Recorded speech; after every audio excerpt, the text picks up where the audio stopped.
But we are celebrating our 1-year anniversary of Boost Oxygen on Shark Tank last October. We've got Mr. Wonderful himself, Kevinoleary, here, and wanted to welcome you and thanks for your time.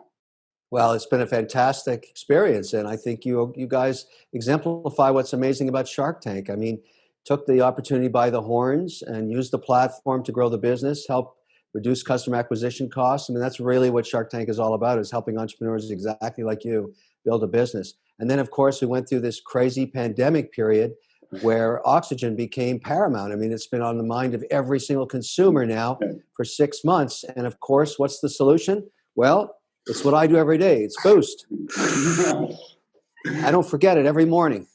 Excellent. And you shot season 12 now, right? On ABC. It's coming out and this October as well, right? Yeah, we did. We shot it in a bubble. The largest ever created for a television show. In the beginning, it was the first 100 crews setting it up. By the time it was over, it was a community of 280 people, locked inside 1 million square feet. Everybody tested every 72 hours. Wow. Everybody stayed safe. We had one false positive that shut us down for about 18 hours. And then when we proved it was a false positive, we kept shooting.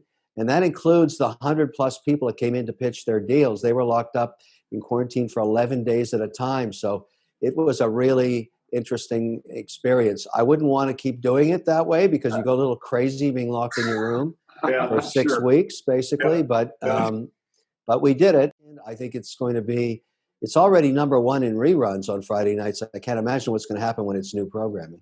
Yeah, that's fantastic. We're looking forward to watching the season. We enjoyed last season, and it was nice to be on the show. When we walked down the aisle and the doors opened up and we saw you and the 4 of the Sharks, what was your first impression on us? What attracted you to Boost Oxygen over the other Sharks?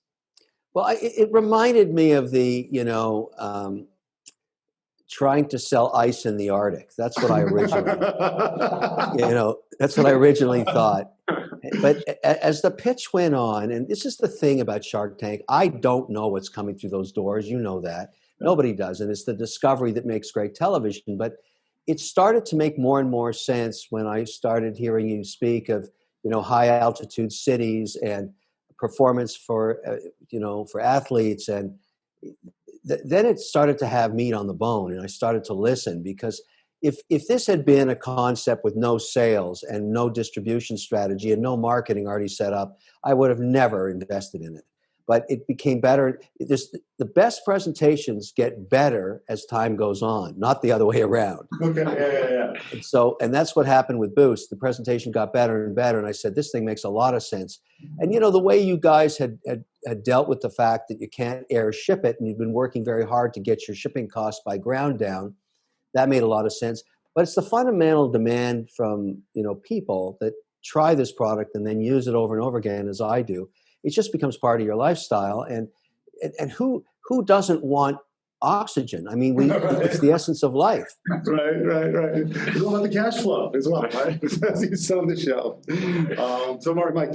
Yeah, so as Rob asked a minute ago, what did you think as we kind of walked down and the doors opened and there we were?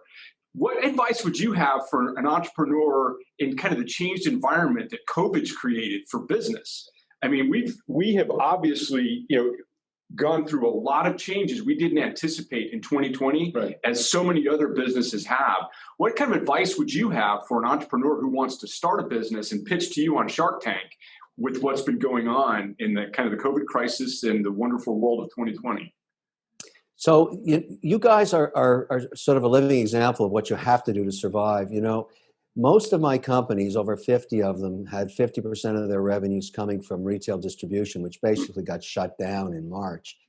And the ones that were able to make the great digital pivot, as I'm calling it now, the America 2.0 digital pivot, were able to tell their stories online on social media platforms, already had the skill set to digitize storytelling, great photographic teams, great video teams, great editing teams.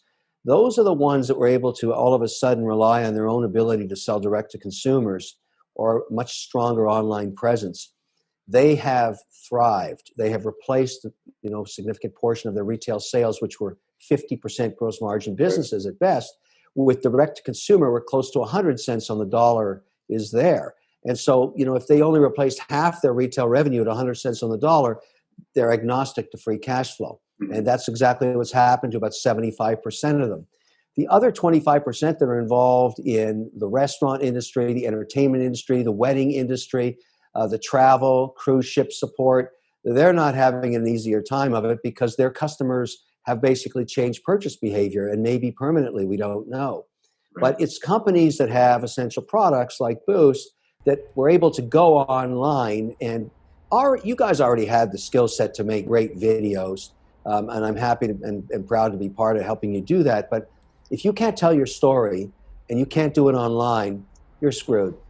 I want to appreciate it. I'm just tell people out there that you've been fantastic for us. Your whole team has been great, and we're very lucky to have you on our team as an investor, as a partner.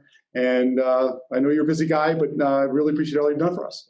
Well, I thank you. My best advocates are my CEOs like you guys. And so when we're doing due diligence on new companies, I always tell Alex, who runs O'Leary Ventures, as you know, listen, let them talk to some of our other companies and see how we work with them. Because, people know I'm the tough shark. I'm the mean shark. I'm the one that asks the tough questions. But I think if you can't handle me, the real world's going to eat you alive anyways. Yeah. So I think that's the proper way to look at it. But once you come into my portfolio, I do everything in my power to make you a success because you become part of my brand and I'm part of your brand, and we want to work together to build a franchise.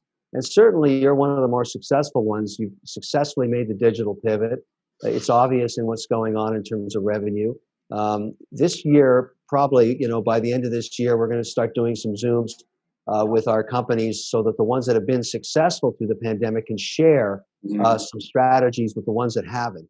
Keep up the great work. You guys are killing it. You're a shining example of what Shark Tank's all about. So, I think it's just been a crazy year, but so far, so good for Boost. Appreciate it, Kevin. Thank you. All right, thanks, guys.